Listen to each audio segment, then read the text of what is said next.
Hello guys, welcome back to my channel Jyoti Classes, and today in this video we are gonna solve the problems asked in CSIR NET in year 2019. So as we all know that in September we'll be having our CSIR NET for this year. So let's start our preparation from today only. So daily we will be solving few of the problems which are asked in previous year question papers of CSIR NET just and all. Okay, so let's start our video. So today's first question will be,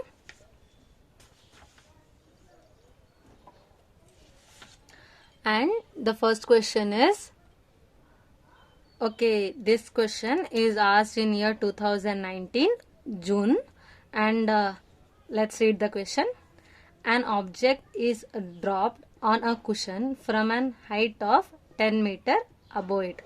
On being hit, the cushion is depressed by 0.1 meter.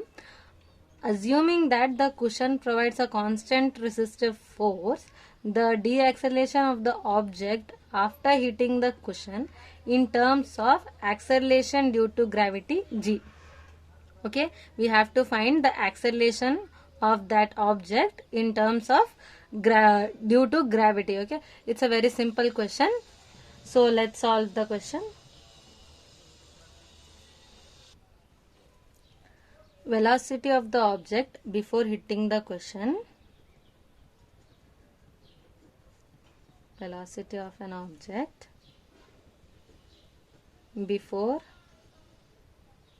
hitting the cushion is given by, we all are familiar with this formula because the starting of in 11th and 12th standard only we are gone through this formula. So I think you all be knowing this. That is given h is given, that is 2 into g. H is for 10 meter. So 2 into 10, 20 g. Okay. Now let F be the force. Let F be the force, be a constant resistive force where V square minus U square is equal to 2AS.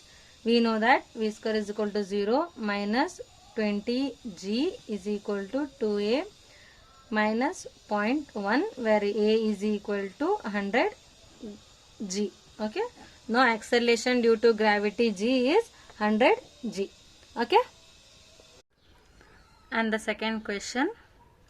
A turntable is rotating with an constant angular velocity in an rotating frame fixed to a turntable. A particle moves radically outward at a constant speed v0. The acceleration of the particle in the r theta coordinate has seen from an inertial frame, the origin of which is at the center of the turntable.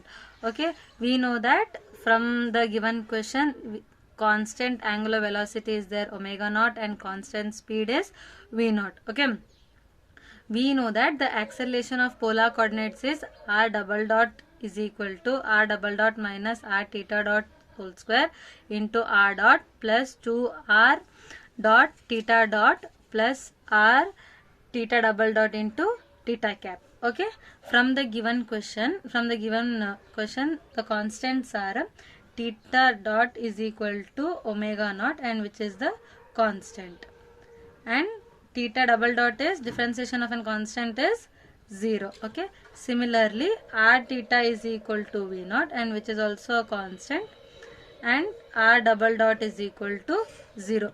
Just substitute these values in the above equation. That is,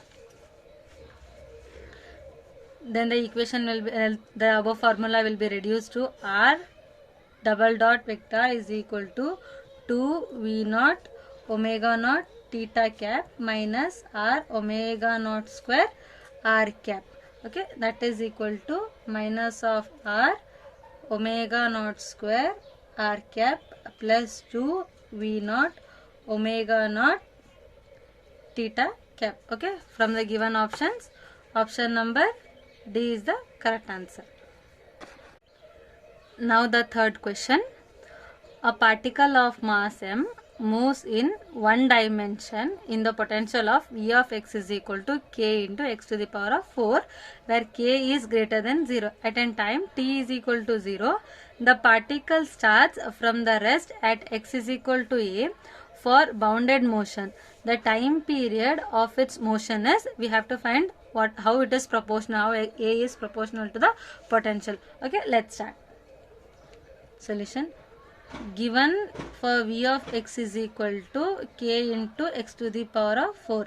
That is, V of x is equal to k into x to the power of n. We know that time period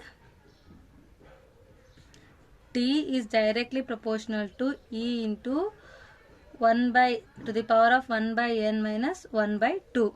From this, n is equal to 4. Therefore, t is directly proportional to e to the power of 1 by 4 minus 1 by 2. That is, t is directly proportional to e to the power of minus 1 by 4. From the given question, x is equal to a. That is, E is equal to half mv square plus kx square. That is kinetic energy plus potential energy. K to the x to the power of 4. Just substitute v is equal to 0. Since v is equal to 0, 0 plus k a to the power of 4. Okay. Now from this, substitute in the above time period formula, that is t is directly proportional to the ka to the power 4 the whole power minus 1 by 4. That is equal to ka to the power of minus 1. Therefore, t is directly proportional to the a inverse. Okay. So this is the correct option for this question. Okay.